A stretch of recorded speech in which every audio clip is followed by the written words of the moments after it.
I'm going to talk about this book. It's called What You Need to Know. So what's cool about this book is it's set up where you can flip to any page and there's just a nice message. So I'm going to flip to a random page in this book right now and read the message. Here we go.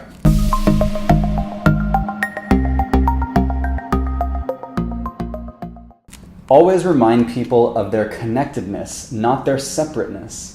Look for that which is the same instead of that which is different. That's really cool. So look at people's connectedness rather than seeing their separateness. And this is really, right now in life, this is a huge, huge theme.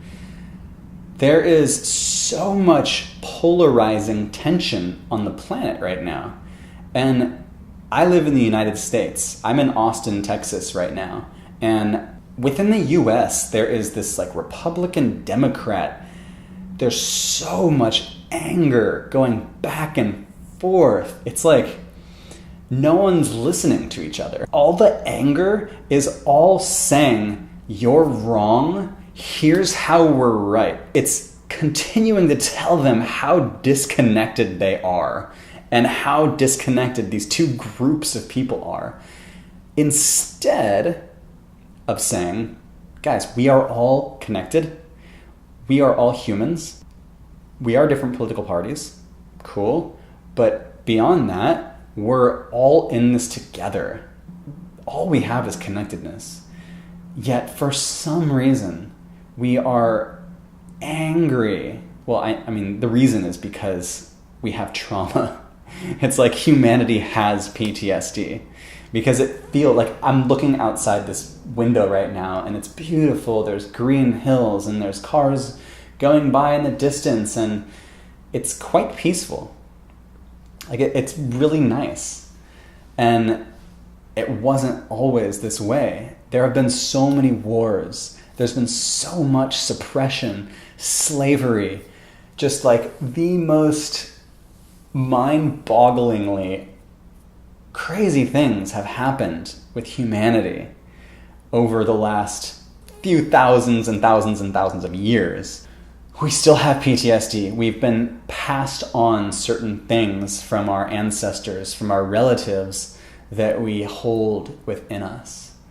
And I found it to be fascinating in which it's almost like 50%, 50-50, in which there's like a liberal, conservative, Democrat, Republican, right? Red and blue. There's this interesting like equilibrium. Conservatives, like the reason why they want guns is because they want safety and they want to keep the planet safe. And so they are doing what they can, what they believe is keeping the planet safe. And then on the other end of the spectrum, you have someone who only believes in peace, like the sort of Gandhi way. And so there's this disconnect between these two people who both think they're right. As people are arguing about this stuff, it's like, wait, you both want the same thing. You both want a good life. You both want a safe country. You both want a place in which we can be free. And sometimes there is religious dogma that comes. For example, some religions condemn homosexuality. So if you subscribe to your religion rather than what you compassionately believe in your heart, it's going to create a certain disconnect, which society has to move beyond.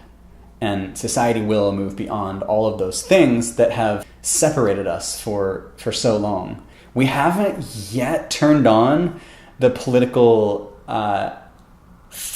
landscape in which it's by the people, for the people.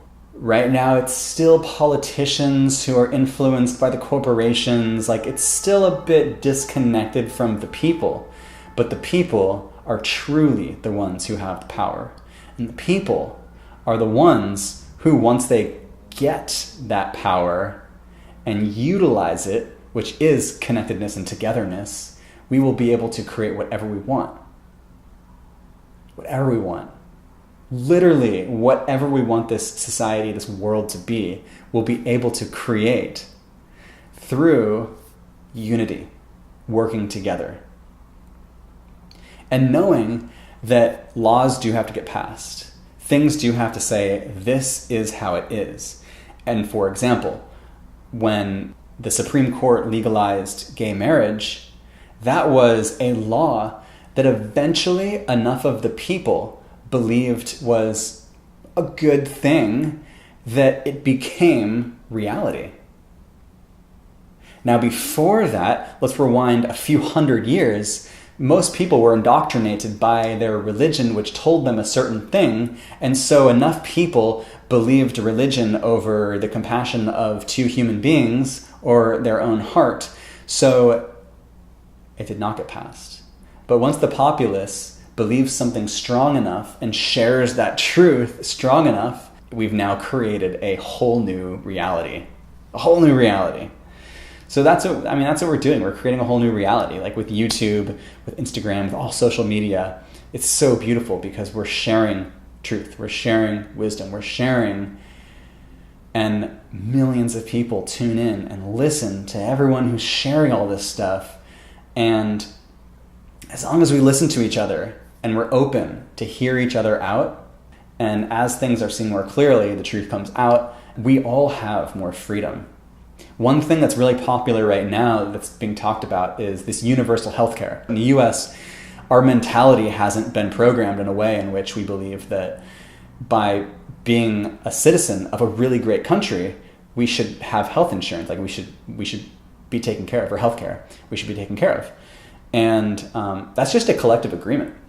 And the collective agreement has come from doctors who want to get paid as much as possible, and from lobbyists, and from large corporations who benefit from the medical institution, health insurance, all of that, the way it currently is set up. So that has been the voice, and that voice influenced politicians, which then influenced a very large group of people who will tell you that no, we should not all have healthcare because it doesn't work. So yes, it will definitely work. We just all have to agree upon it, and then we create the system in which it works.